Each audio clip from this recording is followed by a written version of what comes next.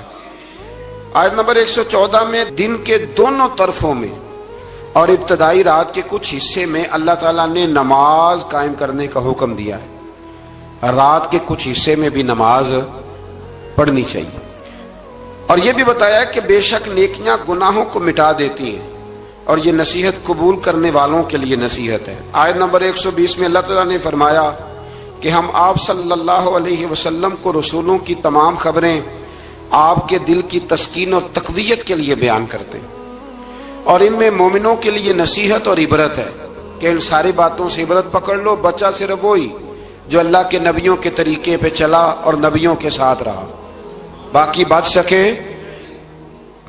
نہیں۔ اللہ تعالیٰ کی طرف سے توحید و رسالت اور وقوع قیامت کے دلائل بھی ہیں۔ آیت نمبر 123 میں فرمایا کہ آسمانوں اور زمینوں میں سب غیب اللہ ہی کے ساتھ مختص ہیں، اور ہر کام اسی کی طرف لوٹایا جاتا ہے۔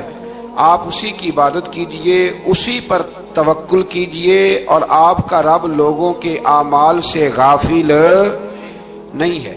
اسی بارے میں نا آگے سورۃ یوسف شروع ہو رہی ہے، اس کو اللہ تعالیٰ نے کہا ہے کہ یہ بڑا پیارا قصہ ہے، احسن القصص کا، قصوں میں سونا قصہ۔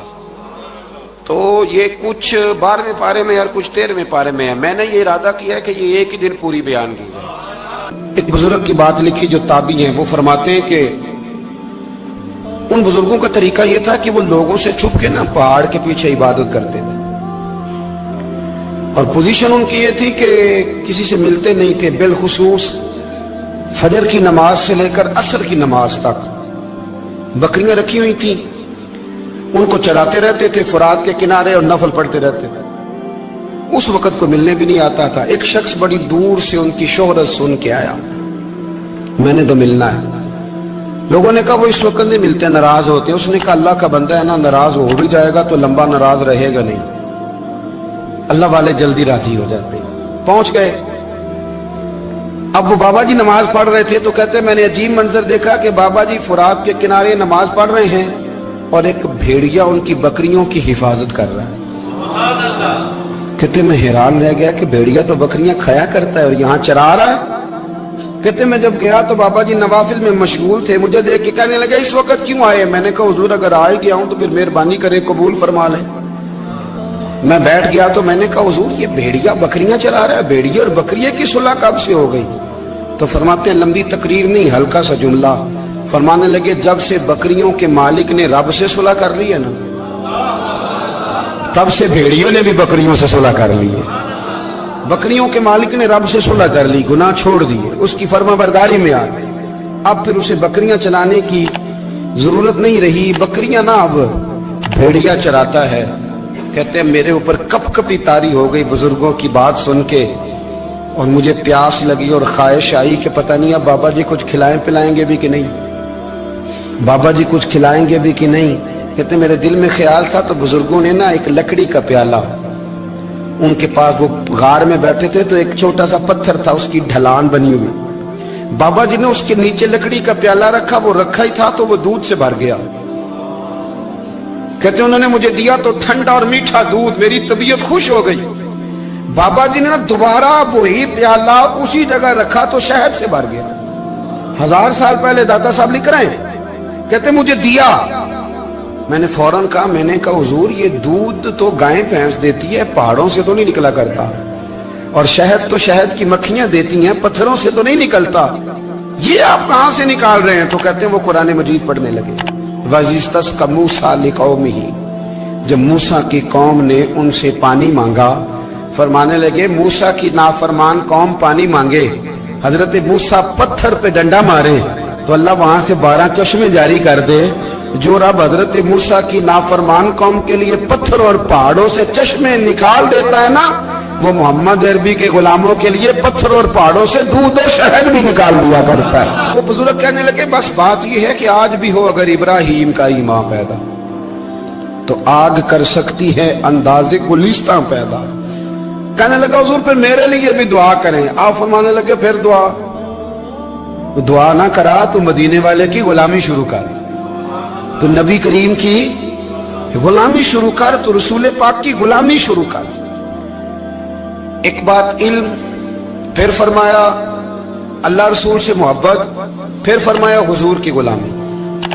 اس سے سارے مکاشفات کھلیں گے, اس سے سارے مشاہدات کھلیں گے, اسی سے کرامتیں ملیں گی, اسی سے مقبولیت ہوگی, اسی سے اللہ نبی کی بارگاہ میں درجہ ملے گا. پھر داتا صاحب آگے بڑھتے اور داتا صاحب فرماتے ہیں صوفیاء کی ایک جماعت ہے جو کہتی ہے ہم نے تو کبھی اپنی زبان پر دکھ بیان ہی نہیں کیے, ہر شے اپنے رب رسول کے حوالے کر دی, ہر شے اللہ رسول کے. اور داتا صاحب کہتے ہیں کچھ ایسے بھی ہیں جو دعا بھی نہیں مانگتے, لوگوں کے لیے مانگتے ہیں, اپنے لیے نہیں مانگتے. آپ دعا کیوں نہیں مانگتے؟ تو کہتے ہیں اللہ کو تو پتہ ہی ہے ہمیں کیا چاہیے, اسے تو پتہ ہی ہے. ایک بزرگ کی بات لکھی ہے داتا صاحب نے, میری جماعت میں نا مزاج ہے کرامتوں کا. مجھے وہ ساری باتیں بھی آتی ہیں کہ ایک بندہ کراچی سے آیا, داتا صاحب حاضری دی تو اس کی لاٹری نکل آئی, یہ بھی مجھے آتی ہے, لکھی پڑھی ہے میں نے, کتابوں میں ہے یہ بھی. ایک بندہ, یہ ساری باتیں نا آتی ہیں کرامتوں میں, بڑی ساری چیزیں لوگ بیان کرتے ہیں کہ میں وہاں آیا اور میں نے حاضری دی تو موج لگ گئی. یہ ساری باتیں آتی ہیں, ہمارے پرانے بزرگ اور بھی قصے سنایا کرتے تھے, ساری ہمیں چیزوں کا پتہ. پر جو عنوان ہے نا وہ حضرت شیخ ابو نور کہتے ہیں کہ ایک بندہ داتا صاحب کے مزار پہ گھوم رہا تھا, داتا 10 روپے دے, 10 روپے دے, 10 روپے دے. تو ایک بندہ بڑی دیر سے اسے دیکھ رہا تھا, وہ کہنے لگا داتا نے تجھے کیا دینا ہے؟ ادھر آ میں دوں. اس نے 10 دیے. بندہ بڑا حسین تھا, ہنس پڑا, کہنے لگا داتا تیرے بھی صدقے جاؤں. دلانے لگا تو منکر سے ہی دلوا دیے, جو نہیں مانتا اسی سے دلوا دیے. وہ بڑا پریشان ہوا, میں اور چکر میں تھا, اس نے میرے اوپر ہی جڑ دی ہے بات. کہنے لگا داتا تیرے صدقے جاؤں. تو یہ ساری باتیں کتابوں میں موجود ہیں, لوگوں نے اپنے اپنے مشاہدات جو جس کے ساتھ پیش آیا اس نے بیان کیے ہیں. بہت ساری باتیں قابل بیان ہیں, پر جو عنوان ہے میں اس پہ رہنا چاہتا ہوں. داتا صاحب رحمت اللہ علیہ فرماتے ہیں ہماری تعلیمات ہیں کہ اپنے دکھ درد دنیا داروں سے بیان نہیں کرنے, سوال کا دروازہ لوگوں کے سامنے کھولنا. اللہ والوں سے کہیں گے کبھی کہنا ہوگا تو دنیا داروں سے کہنا. کہتے ہیں ایک شیخ احمد نام کے بزرگ تھے, ساری زندگی کسی کو کام نہیں بتایا, ساری زندگی بڑی مشکلات آئیں, پر کبھی اپنی ذات پر سوال کا دروازہ نہیں کھولا. ایک ایسی مشکل آئی کہ جو حل ہی نہیں ہوتی تھی, کسی نے ان پر کوئی الزام لگا دیا. ابو مسلم نام کا ایک بادشاہ تھا, اس کی حکومت تھی, اس نے پکڑ کے قید میں ڈال دیا. اب قید میں ہیں,